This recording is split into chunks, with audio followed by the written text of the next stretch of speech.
তহঁত তিনিটা এইফালে আছোন এইফালে এইফালে জলদিয়া তহঁতি আজি এই গোটেইখিনি কাটি শেষ কৰিব লাগিব গম পাইছে নাই বহুত ডাঙৰ গছ হয় মোৰ টাৰ্গেটটো পিছে ইয়াতকৈ বেছি আছে তহঁতি গম পাওঁ নে নাপাওঁ এই গছবোৰৰ বহুত ডিমাণ্ড আছে হয় নেকি মোৰ গাড়ীখনো আজি বহুত দূৰত থাকিল দেই চাওঁচোন বাৰু কিমান পাৰোঁ তহঁতি আজি এইখিনি কাটি শেষ কৰিব লাগিব তহঁতি গছ কটা মানুহ গছ কাট ঠিক আছে বাৰু দিয়ক গছ কাট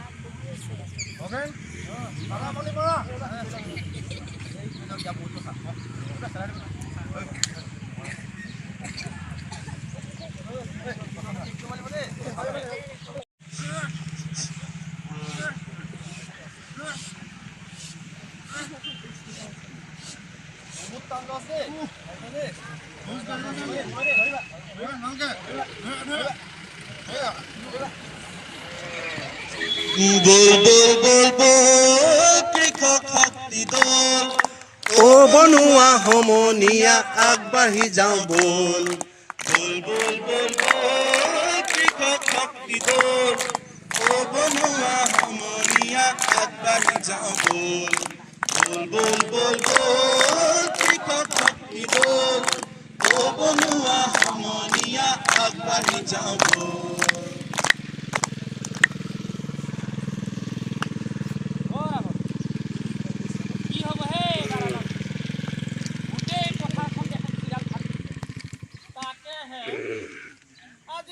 বহুত দিন হ'ল বৰষুণ এজাকো নাই আমি খেতিয়কসকল মৰিমহে চাগে কি কয় বান্ধৱ মৰিলেও আমি খেতিয়ক এই বৰষুণ নাই আমি খেতি কেনেকৈ কৰিম ঠিক কৈছে বন্ধু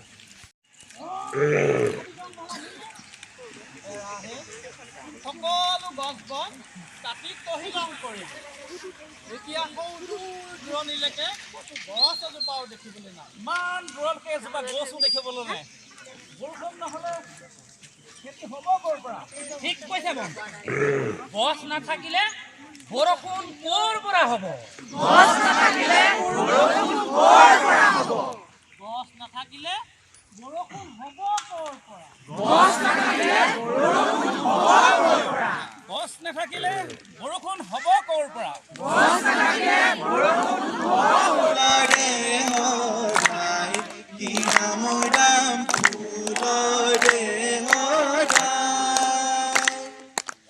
ফুলৰে হৰাই গছে গছে পানী দিলে ফুলৰে হৰাই কি নামৰ দাম ফুলৰে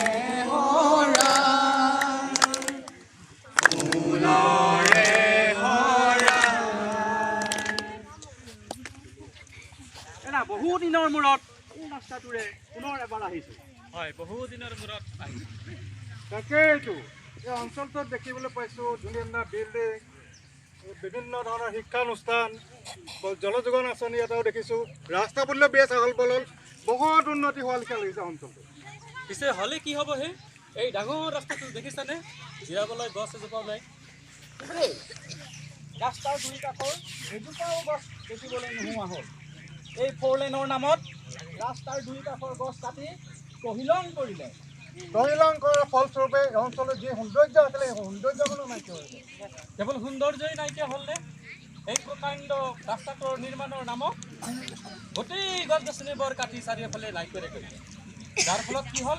এই অঞ্চলত গোটেই অঞ্চলটোত উত্তাপ বৃদ্ধি পালে আৰু এতিয়া আমি আজি ইয়াতে থাকিব নোৱাৰা এটা অৱস্থাৰ সৃষ্টি হ'ল। গছ গছনি নাথাকিলেতো উত্তাপ বাঢ়িবই।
আমি পানী ক'ৰ পৰা পাম?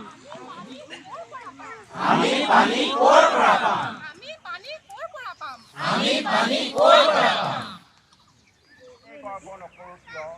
আমি সকলোবোৰ হৈছোঁ প্ৰকৃতিয়ে দান। গছ গছনি কাটি ধ্বংস কৰাৰ কাৰণে আজি আমাৰ অঞ্চল হৈ পৰিছে শুকান আৰু উষ্ম। শুকান আৰু উষ্ম। শুকান আৰু উষ্ম। শুকান আৰু উষ্ম। এই ফেনখন লগাই দেচোন, ফেনখন লগাই দে। এই বৰ গৰম, বিচনীখনকে দে, বৰ গৰম পৰিছে।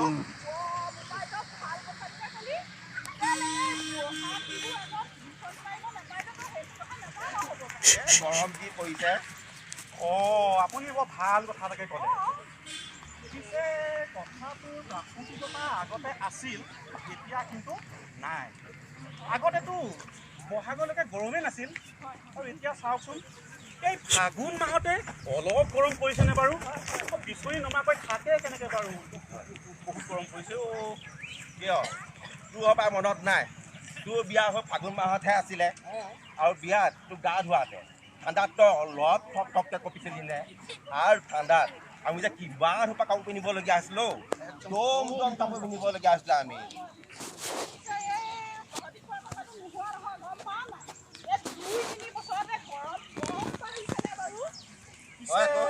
গৰম নাবাঢ়িব কিয়? আগতে চাৰিওফালে গছ গছনি আছিল, পিছে এতিয়া সকলোবোৰ কাটি কুটি তহিলং কৰিলে। গোটেই কাটি গছ নাই, এডালো গছ পাবলৈ নাই। তাকেই এতিয়া জানো সেইবিলাক আছে? আৰু তাৰ ফলত কি হ'ল? বৰষুণ নোহোৱা হ'ল, দিনক দিনে গৰম বাঢ়িয়েই আছে। গৰম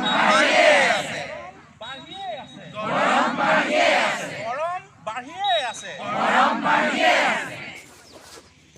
ঘৰ দুৱাৰ চব দিলে মই কি কৰোঁ?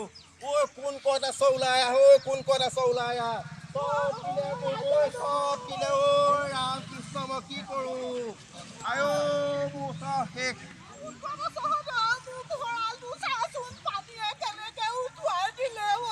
গোটেইখন শেষ কৰিলে পানীয়ে।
কেনেকুৱা হৈছে?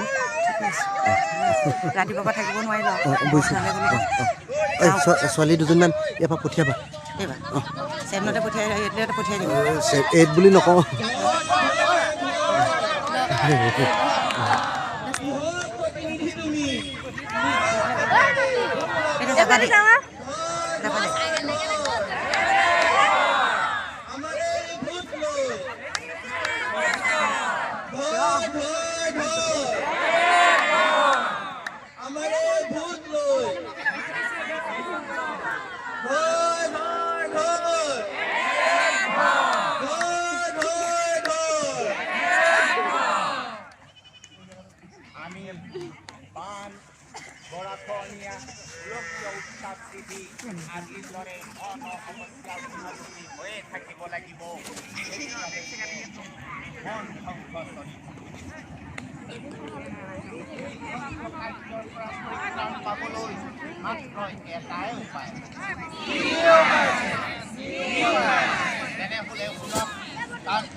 সমস্যাৰে মোৰ লগত কওঁ বৃক্ষৰোপণ আৰম্ভ কৰক, গছ কটা বন্ধ কৰক, সেউজী ধৰণী ধুনীয়া, আহা আমি এখনি সেউজী ধৰণী গঢ়ো, সেউজী সেউজী সেউজী